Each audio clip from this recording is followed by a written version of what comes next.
costas de África del Norte y continuarían con la expansión de su imperio conquistando los océanos.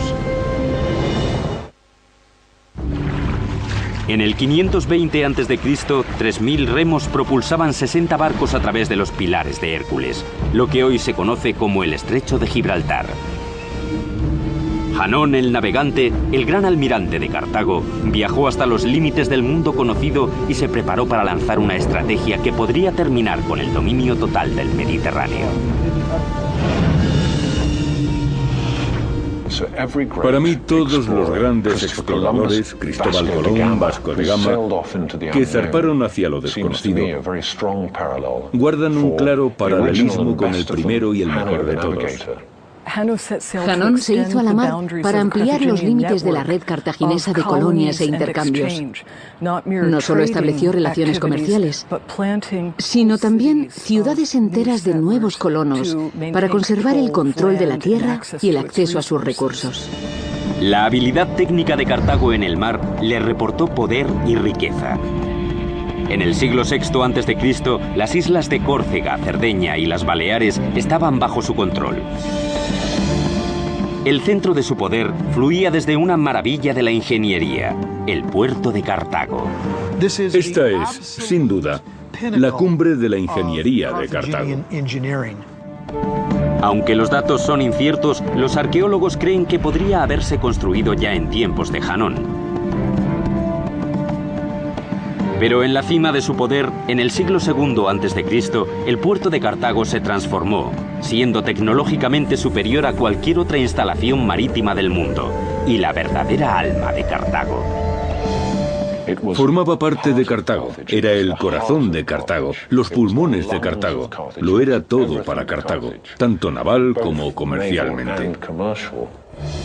El puerto tenía una entrada común desde el mar que medía 21 metros de ancho y que podía cerrarse con cadenas de hierro.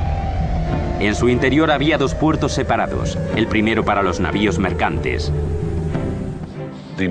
El puerto mercante o comercial estaba organizado con embarcaderos convencionales para que la carga y descarga de mercancías fuera lo más fácil posible.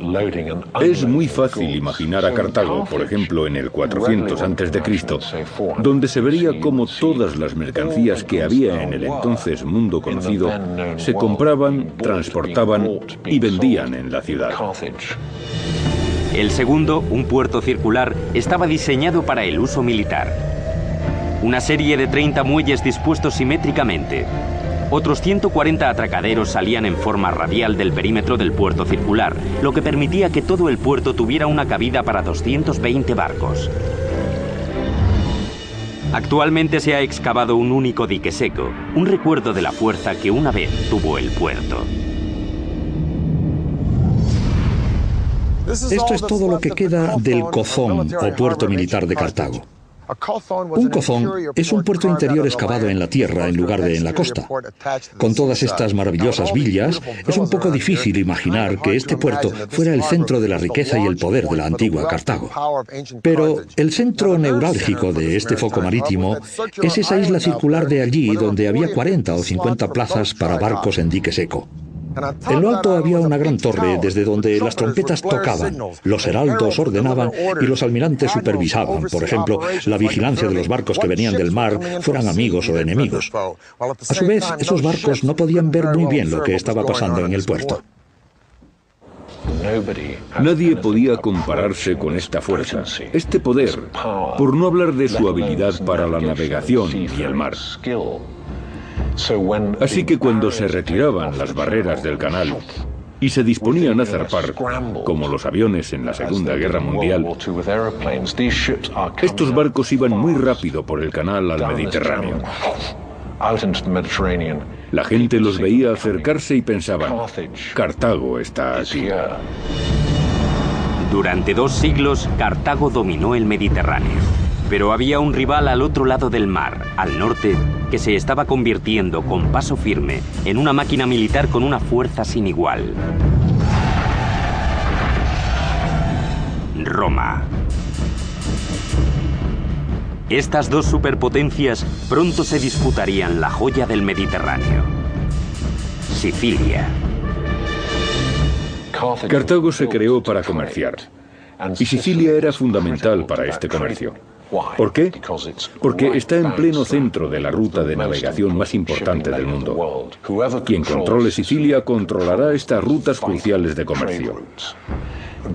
Los romanos vieron las grandes riquezas que Cartago podía tener y empezaron a abrirse paso hacia ellas. Los cartagineses reaccionaron y dijeron: espera, nosotros llegamos primero. Por favor, sacad vuestros carros de mis tierras.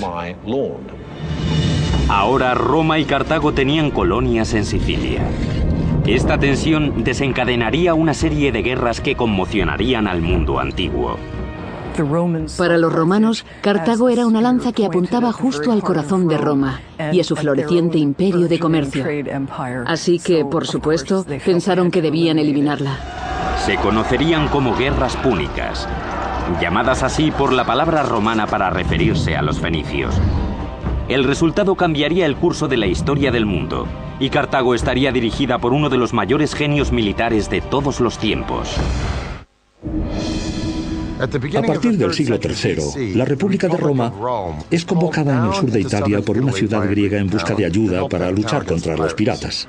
Pero poco después, dos ciudades sicilianas entran en juego. Una de ellas, Messina, primero pidió ayuda a Cartago, pero luego pensó: no, vamos a pedírsela a Roma porque está más cerca y lograremos un acuerdo más ventajoso. Siracusa lucha contra Messina y Roma.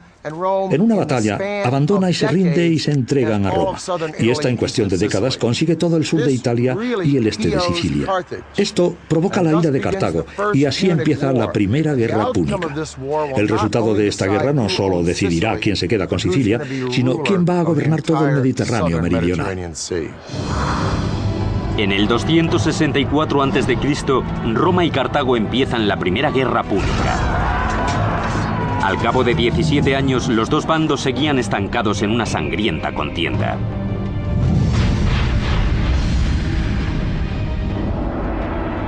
Las tablas parecen romperse cuando un temible y carismático comandante del ejército llamado Amílcar Barca toma el control de las milicias cartaginesas. Amílcar fue el primer gran general del imperio cartaginés. Era un hombre con carisma. Era el que sabía cómo hacer el trabajo, el que sabía cómo sacar las castañas del fuego. Entre el 247 y el 242 a.C., este exaltado estratega militar, Amílcar Barca, entra en Sicilia. Es dinámico, poderoso y totalmente implacable. Pero lo que le daba a Amílcar su verdadera confianza era que estaba respaldado por una nueva y elegante forma de barco de guerra llamado quinquerreme. Quin significa cinco hileras de remeros. El quinquerreme en realidad no lo desarrollaron los cartagineses sino los griegos, pero los cartagineses consiguieron que este ariete marítimo fuera enorme. En esa época de las guerras púnicas, conseguían grandes hazañas en la construcción naval y civil. Al parecer, el quinquerreme tenía 5 hileras de remos. Su funcionamiento no está del todo claro. Se cree que había 3 niveles con 5 hombres, 2 en los 2 niveles superiores, cada uno con un remo, y un hombre en la parte inferior. En cualquier caso, era una versión más grande y amplia del trirreme. Aunque más grande, las tácticas eran exactamente las mismas.